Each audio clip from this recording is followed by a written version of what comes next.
You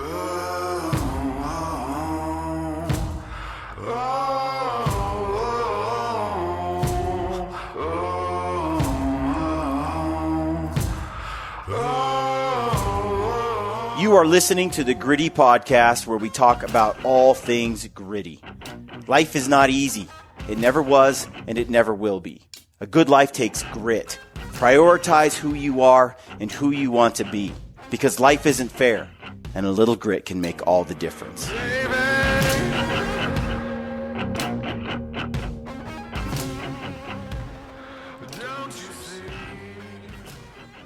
Welcome to the Gritty Podcast. I am your host, Brian Call, and I am joined by my brother, the Gritty Broman. How are you, Brent? I'm well, thanks. Great. I'm well, thanks. Today's podcast is with our friend Riza Lesser over at Leupold Optics. We ambushed her at the Western Hunt Expo in a Western Hunt Expo style ambush, and we went over a few of the new Leupold products that are out. One of them is their new spotting scope, which I used in Kodiak with Cole Kramer, and I've used a few other places since. And didn't she drop a prototype off a cliff? That was a range-finding binocular that belonged to Randy Newberg, and people will not let that go. Okay, but thankfully, Leupold has come out with their new range-finding binocular. Here's a little ditty about it on Outdoor Life. They put a little article together. They said Leupold's new binocular reads range, temperature, pressure, angle, and humidity. Oh wow!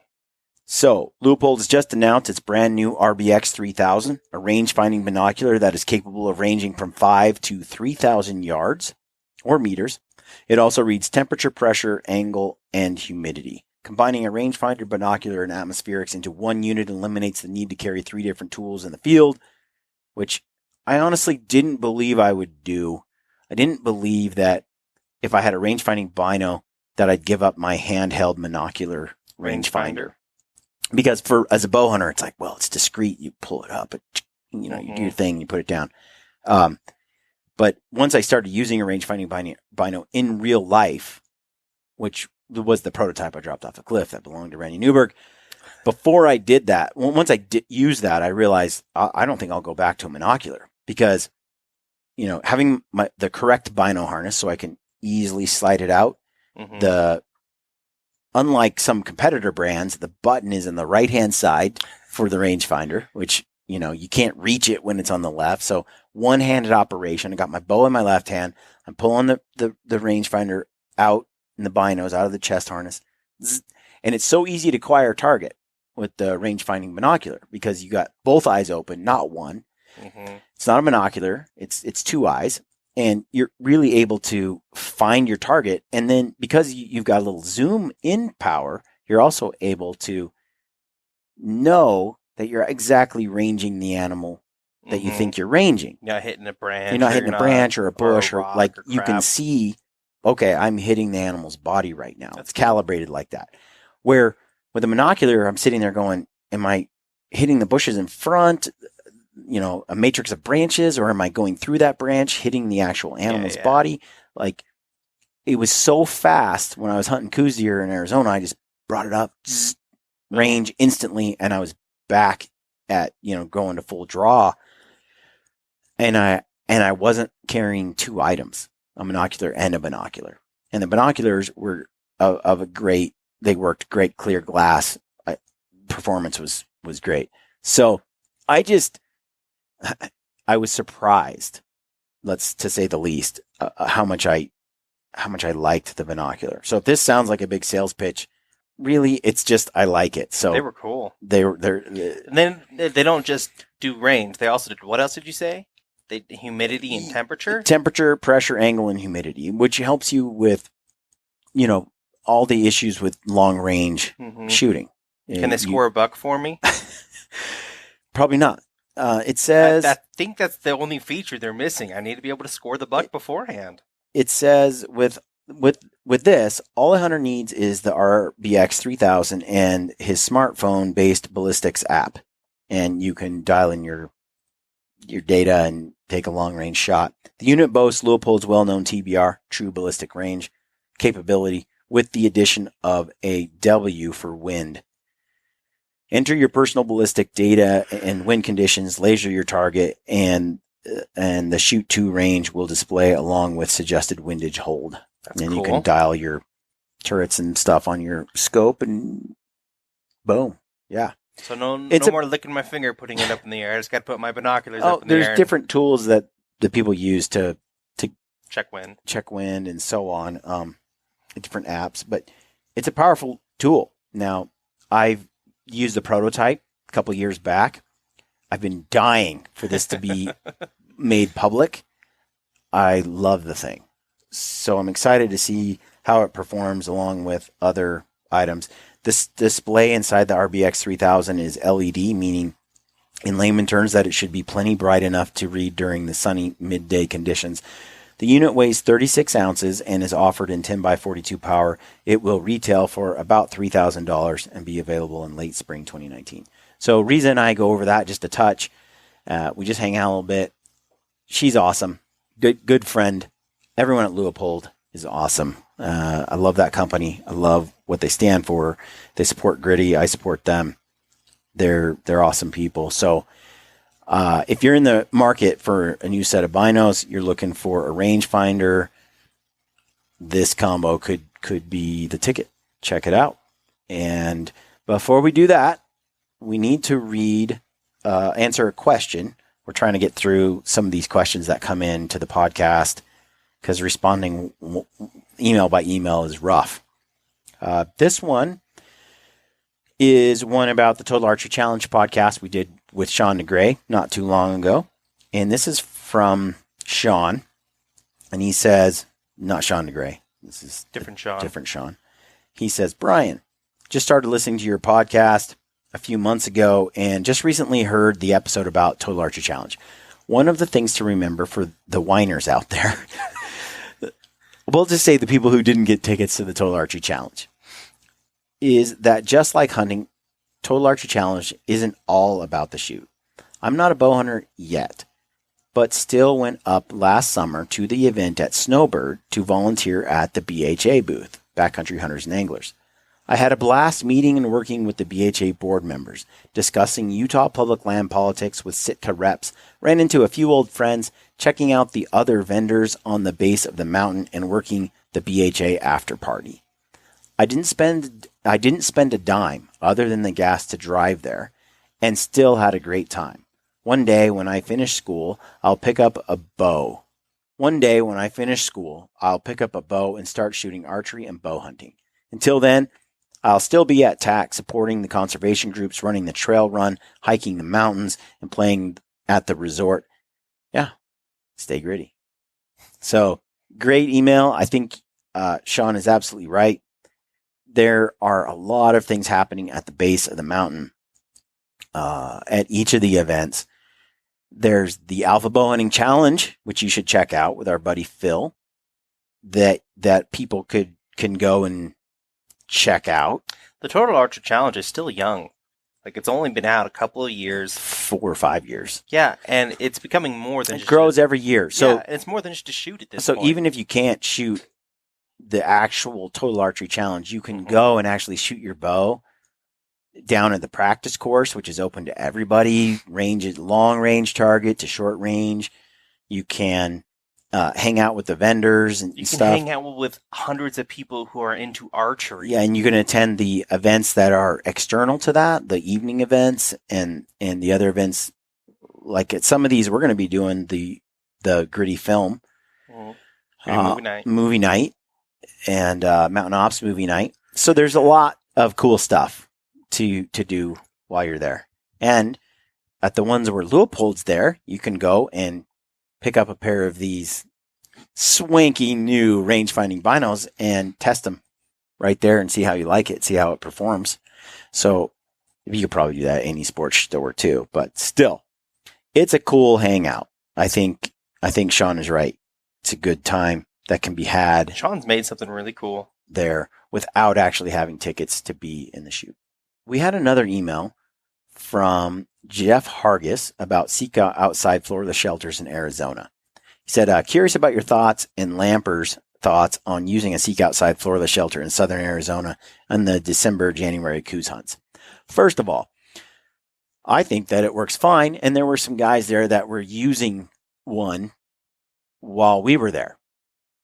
The issue in a desert type environment, really, or any warm environment like that is really it's critters getting inside that are potentially poisonous. Mm-hmm. So different snakes, different spiders, different scorpions, bugs, Poisonous things tend to like it hot. Yeah. So I don't really know what is there because I'm not an official biologist in that area. I'm not savvy to the potential dangers with a Florida shelter in southern Arizona. But there were guys camped in there, and I think in general you're pretty safe anyway, even with all those things coming into your tent, whatever. I'm not particularly freaked out about that stuff. I'm just not lucky, Brian. I know my odds. I'd be a warm body and I'd wake up with 6 rattlesnakes just surrounding me. Yeah. So here's the thing. I would suggest that the reason to use a Florida shelter is to shave weight, to maximize the space for the weight, to be able to run a stove, right? So all these things make sense to use a Florida shelter. But in these southern Arizona hunts, we're not backpacking in anywhere. There's lots of road access. Are there any trees to use for fuel for your stove? Not really, and so you're not. And it's not even cold. So why would you run a stove? Not cold enough. And so, to me, why would I bring a Florida shelter? Why not bring one with a floor? Mm-hmm. Because you're car camping more or less, and so. Yeah, I'd rather sleep in the back of a truck or something than. Well, here's the other part of it is. We were on the border of Mexico, and there were dudes in army fatigues, like glassing canyons and stuck in camo, like hiding places. While we're hunting deer, they're hunting people. Man, the ultimate prey. Yeah, and then they had different military ops happening, and I mean, it just kind of had a repelling war zone feel to it. Yeah. And so I would say they're nabbing people that are coming across the border, making a run for the States all the time. I'm not sure that I want to spend the night in a tent on the border of Mexico when we have such a leaky border. Drug trafficking, I don't know, but I think it's fairly safe. Like I'm going to do it every year. I'm going to go down there and hunt every year. And I feel like it's an awesome hunt, but I don't know that I want to camp right there. Call me soft, but I do like cruising. Cautious. I like prudent, wise, prudent, careful. Not a sissy. Prudent. Yeah, exactly. So I think for me, I would rather stay. Just the nature of it in a camper or stay. A Motel 6 is super cheap. Yeah, and it's got totally 4 walls and a lock. The bed and breakfast, like where Randy holds us up, and he just gets a place for a few days, and we all stay in the house together. It's a really fun pleasure hunt. It is. Although I don't have any problem, I would spend the night out there, no problem, in a canvas cutter or something like that, in a few places.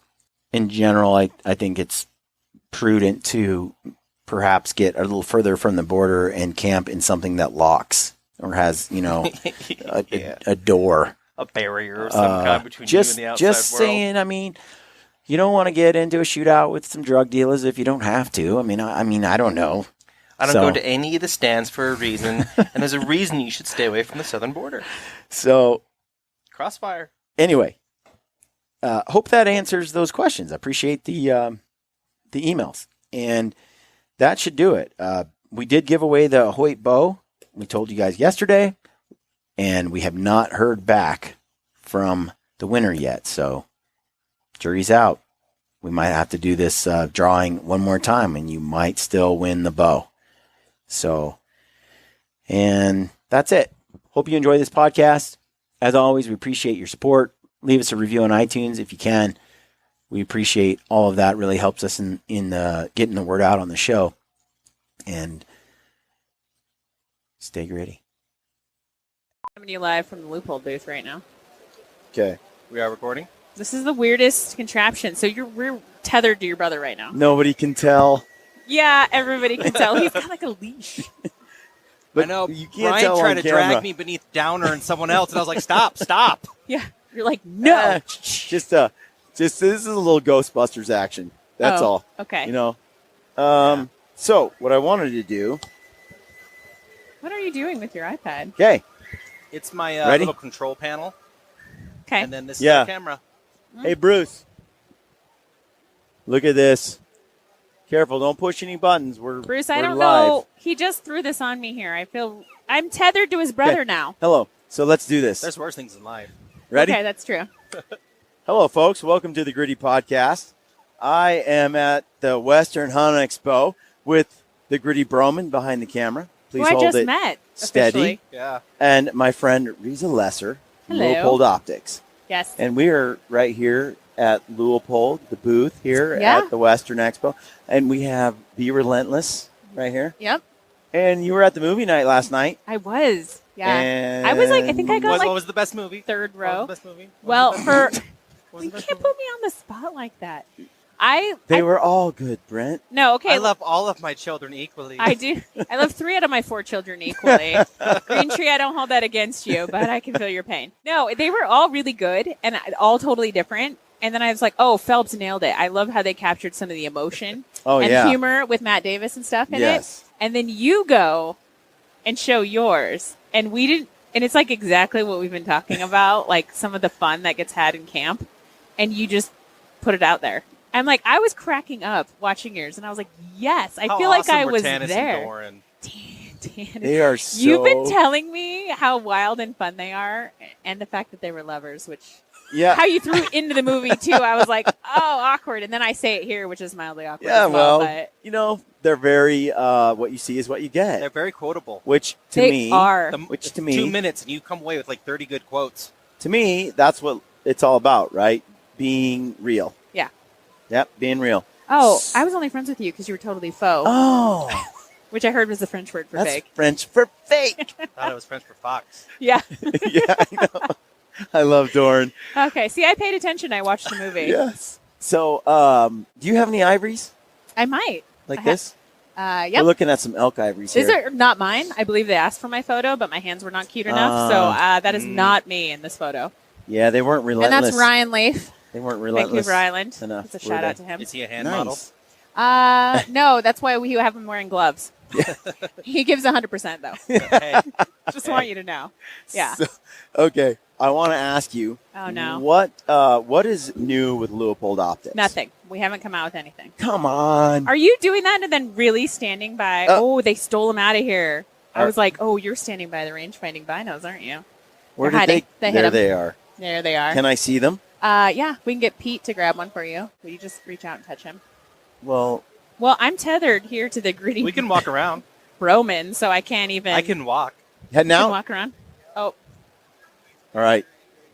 It's good to hang out, guys. Thanks for coming. The he's entourage. so famous. One How dude do you- won a bow, and the other guy won a pair of crispy boots last And they night. shook your hand. I know. They came to my workout on Friday morning. I was at Eva's, and honestly, she's much better looking. So Damn it was it. really not a tough choice. That cuts on real that. deep. Look, I'm look. sorry. Abby's got it going Oh. on here. Hey, Abs. Hey, We- Abby, can you sneak around and grab these range finding binos? See, look, We- now she was Sitka and Leupold. We are tethered. It's this one right there. So Leupold has range She's got finding binos. Okay, technically not yet. Ah, These don't really exist. No, they will. They're But I coming s- out in April. can I Yeah. play with them? Well, I okay, don't know. Can no. you not drop them? Thank you. Thank you for knowing that, because I was like, really? This is the one sample we have here? We should probably not give it to Brian. Because what happened to the last pair that we gave you? You make one mistake, and it lives with you forever. And the best part is we didn't give it to you. It was Randy Newberg's set. I know. Did you And break Randy's before or after Bringers? Here's the deal. What people don't know is I was jealous, so I threw him off a cliff. No, I'm going to blame Sitka. It was their bino harness, and I didn't tether him in all the way. And I unzipped a little too far, and I leaned over a cliff, and they fell out. And I felt really bad because he'd had them like a couple years. Yeah, And- he'd been kind of giving us some feedback in one of the process of helping us develop them.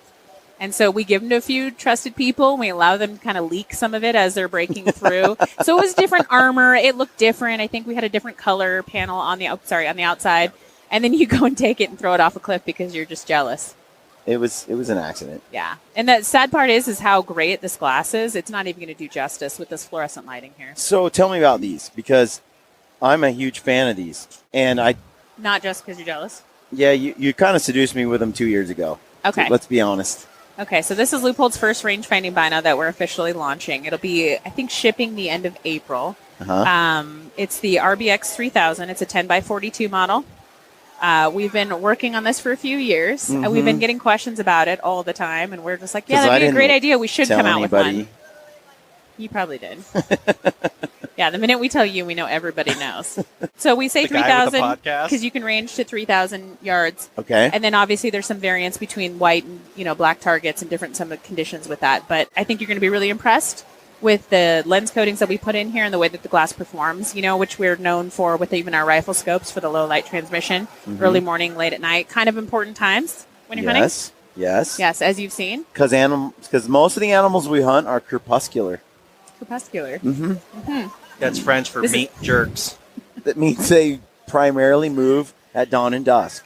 Okay, perfect. I think he's just making made this that up. Right. word Yeah, up I know. 100%. Both of us look at each other. We're Yeah. like, he's totally making this up right now. Crepuscular. That sounds like a disease. You got random people jumping in front of you right now.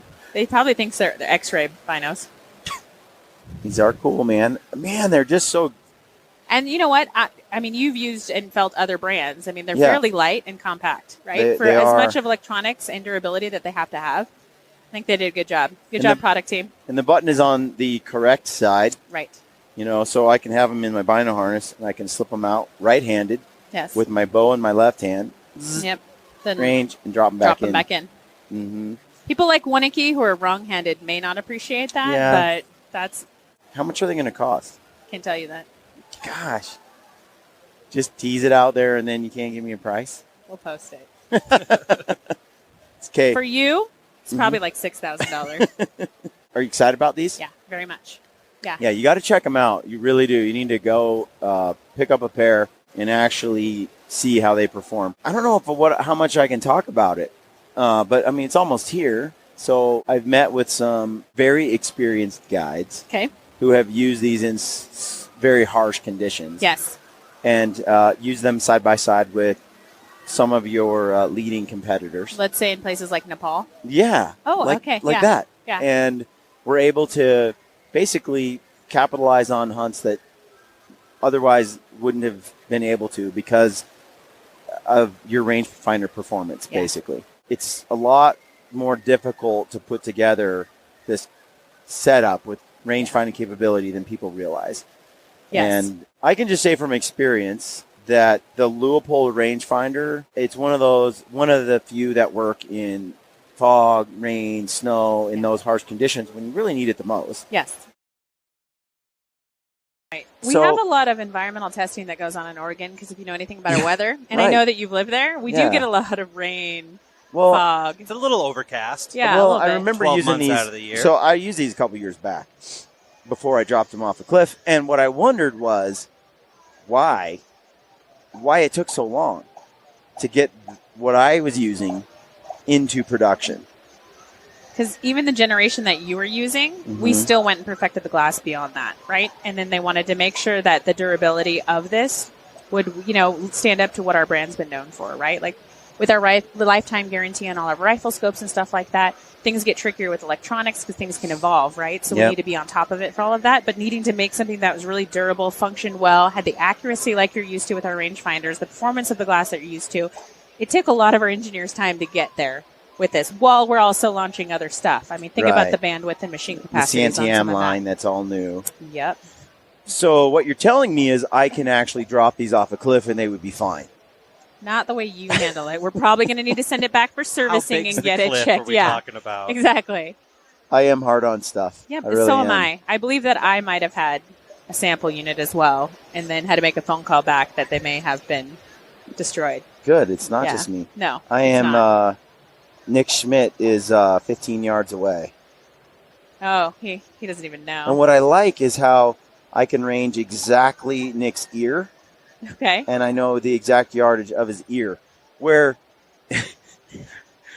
if you're using a handheld monocular, let's say a deer is 100 yards out, 75 yards out, and it's obscured by a lot of brush, and you take a monocular up and you're trying to range, and you're like, I think I'm ranging the deer, but then again, maybe I'm ranging the branch next to it.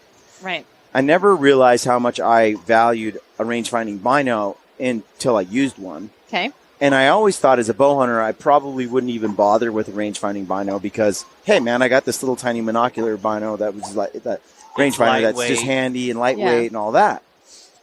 But that deer that's out there 75 yards out and obscured by brush, I literally was struggling to go, okay, am I ranging the deer or am I ranging the brush? I'm ranging the, and you can't quite tell because you don't have the magnification. Right. And you can't tell that you're exactly on the animal where you want. You put a 10-power bino up like that, and you hit that thing, and you know that you are exactly ranging that deer, not the tree, not the bush, not the grass. It gives you that precision. Now think about how often we go out with friends, right? And you're sitting with someone, and you're glassing, and you're helping to look, and you're trying to, and now you don't even have to stop, break that, or lose where the ear was, or any of that to range the distance. You get to stay on it. Walk them to the location, you know what I mean? Especially if you're a guide. That's a game changer. Well, that's it, right? Because if you come up here like that, if you got to drop the bino to pull out the monocular, yeah, you're screwed. The rangefinder, yeah. Exactly. Yeah, the rangefinder. No. Yeah. It's different. Then you can watch it the whole time as you're ranging and the animal may be moving or walking or whatever's happening. Or if you're watching after the shot and you see it go down, you can tell exactly where it is. And you didn't have to break that glance. Man, this is so legit. You really got to stop looking at Nick. It's just going to start creeping him out right now. Now he's just randomly pointing and waving to people. I know them now. Oh, okay. That's my uncle. They're like 100 yards away, so we actually don't need the binos at all. Oh, I love this. Okay. Yes. What else do you got right now? I've been using the 15-power Santiam. Yep. And so now we expanded that family. That was the first one to come out in the Santiam line. Then we have the 12 and the 10 powers. So we brought a whole kind of gamut of those out here. We have them in gray. We have them in Sitka subalpine. We have them in open country. The 1600 rangefinder you were kind of using through TAC last year. Yes. With amongst other stuff. And yes. You realized how accurate that was and how much angle compensation matters to bow hunters and stuff. And so we've just kind of always look at expanding even what we currently offer and always trying to press ourselves to come out with bigger and better things. So yeah, kudos to the engineers. Thanks. Spotter.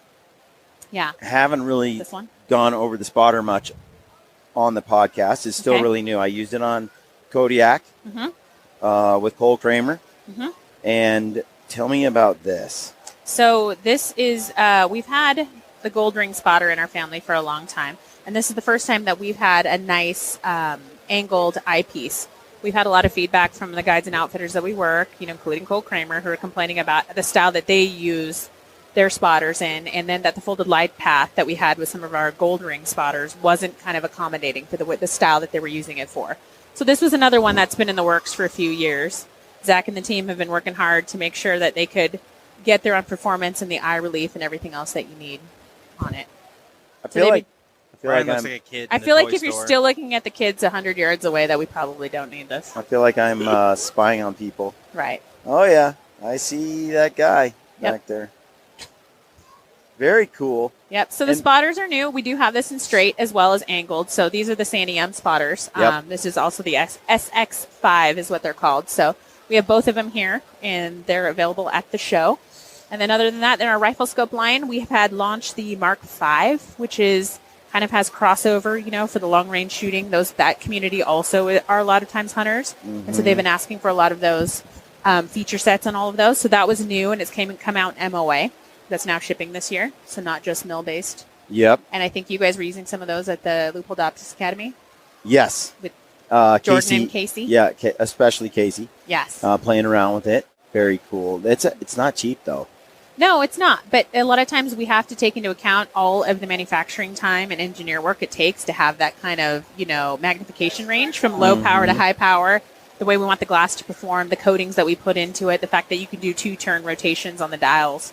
Cut all of that. I mean, we can go on and on about this. That's a really deep dive. But you're proficient in it now. I mean, we've got you mounting and zeroing your rifle scopes. And I went to a sniper class, and Yes, I need more time behind a rifle though. I'm getting better. Yeah. Yeah. Yeah, I saw you make a really good shot at that movie last Yeah. night. I know. Not that you're proud of it at all. You know what? On that, a little backstory on that. Okay. We were like 300 yards away, and he's like, "You want to shoot the moose?" And I'm like, "No, let's get closer." So we get to like 200. He's like, "Okay." Were you originally trying to do this with the bow? Yeah. Okay. No. Oh, you were rifle hunting. I was rifle. Okay. No, the day before, early on, I had a bow. I got one stock. We weren't seeing a lot. You know, it was pretty late in the season. That day, it was like, well, you have one. This is your last hours to get a moose, and there's a lot invested, a lot of time. And I'm like, give me the rifle. Let's get this done. I ended up getting like 150 yards from the moose. And Doran's like, he was really cool. Because I said, I just want to get closer and closer and closer. Mm-hmm. And that's make kind sure of our jobs as hunters, right? I mean, that's part of the skill that it takes. And by the time I got to 150 yards, I'm like, geez, I probably could. No, I was I probably could just sneak around this edge and shoot it with my bow. But I thought that the day before, too. And I was like 50 yards from that moose. And the moose is a big target. Right. But it was in a thick patch of willows, which this Cassiar Mountain area, that's the challenge. Yeah. It just got it looked like it in the footage. Thick willows. And so he was bedded and he stood up and he just stood there, and I'm like, gosh, there's no opening. So you're waiting for him to come out, and but one of the cows, they caught on to us somehow. Those darn cows. Yeah, they're so paranoid. It's like they don't want to get caught. I don't understand. Always the females. Oh, Suzanne, don't listen. And so it stood up, and the bull didn't quite know what was going on, and I just needed him to take. I was at full draw. Keith didn't get it, but he's trying to film the moose. I just needed it to take literally one step, and I had a clear lane. I was going to take the shot. Okay.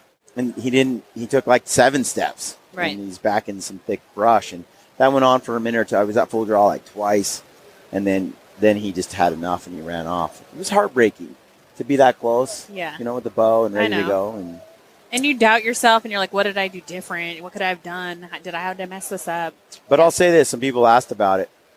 Man, you know, it's a lot of money to go up north like that. Yeah. You know, you go and do a hunt that way. And for me, I want to experience my hands on that moose. Yeah. I want to bring it home. I want to eat it. It's this. You spend a ton of money to be there, time away from your family. You start factoring all of that in. You're like, I don't know when I'm going to find time to do this again. I really hope it comes together. And to be honest, I used to be so hardcore bow hunting.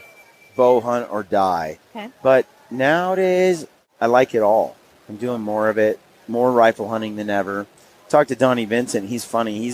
He's starting to shoot compound or recurve. I mean, and rifle. So the two. I was like, that's both ends of the spectrum there. Okay. But the compound, he's kind of putting away a little bit, and he's like, I'm gonna go straight up trad, and then I'm gonna go rifle. Okay. And it's kind of interesting. And his same thing. He said, you know, I used to rifle hunt a lot, or I used to be into that, and you get down this path and you forget how fun that is. And so it's been cool to get back into it. So shooting Leupold, need more classes. Got to get a spec down there. You can come out and see us anytime you want. I think even us that work here, you know what I mean, on the marketing team, we come out with this new product and we've used it a handful of times. But if you asked any of us if we want to go back out to the range and really spend some time ahead, we'd all say yeah. So we try and find an excuse to go out all the time. I mean, it helps our products if we're out there using them even more. But unfortunately, work gets in the way, and we're always traveling and like trying to respond to emails. Riza doesn't really work. Oh, ouch. So people can find more out at Leupold.com. Yes, Leupold.com. We're at trade shows like you see right now. We've got a group of people here that are product line managers to, customer service people here answering questions. We're actually from the factory. There's 700 of us in Oregon, and we do everything we can to be visible. And folks can come down and check out the factory. Yeah. Or at least come down to the They offices. can at least come down. We're in Beaverton. We're not far from the Nike campus. So, yeah. Nice. We're a little hidden gem in the Portland area. But back in my hometown. We have a lot of your stuff and coverage and photos and stories and recipes and product videos and stuff like that on the website at Leupold.com. And then we have the Leupold Core Insider. You've done a couple podcasts with us, too. So that's all available on YouTube. So we've got a lot of content on there. And we have a gritty Leupold film coming out. Leaking it. We do. At some point. Really? Someday. Was it in Kodiak? Yeah, it was. Was it with Tim Lesser and Mike Winicky? Yes. And Okay. anyone who followed the podcast heard those podcasts Oh, from gosh. Kodiak with Cole Yeah. Kramer. And what's fantastic and is new information is I drew Oh, a I mountain can't even goat hear tag this. on Kodiak Island with Cole Kramer. Yeah, who didn't draw? Yes, and Riza did not draw. Yeah. Sucker. So that was the same sentence I get from Cole. Hey, Riza, just want to let you know you didn't draw for your goat tag. And then the next one was like, do you want to know who did draw? Brian Call, Casey Herbertson. I was like, awesome. I'm going to go push them down. It's their fault. No, I'm so stoked about that. So I'll be headed back to Kodiak, I think, around September sometime. Good thing there's no bears there. And, and yeah, it'll be awesome. I use the range finding binos for those challenging Kodiak conditions. Perfect. Rain, sleet. If only you know. knew people with some optics to help give you some advice as to what you might need up there. Yeah, I'll consult with them. Okay, Yeah. good. All right, folks. Okay. Thanks for tuning in to the Gritty Podcast. Check out Leupold Optics. Love these guys. They're like family. They support Gritty. We got your family breaking all Love kinds it. of stuff around here. I know. Nothing My brother. I can't take him anywhere. Nothing No, else. I appreciate this. Thanks for coming by. Stay gritty, folks.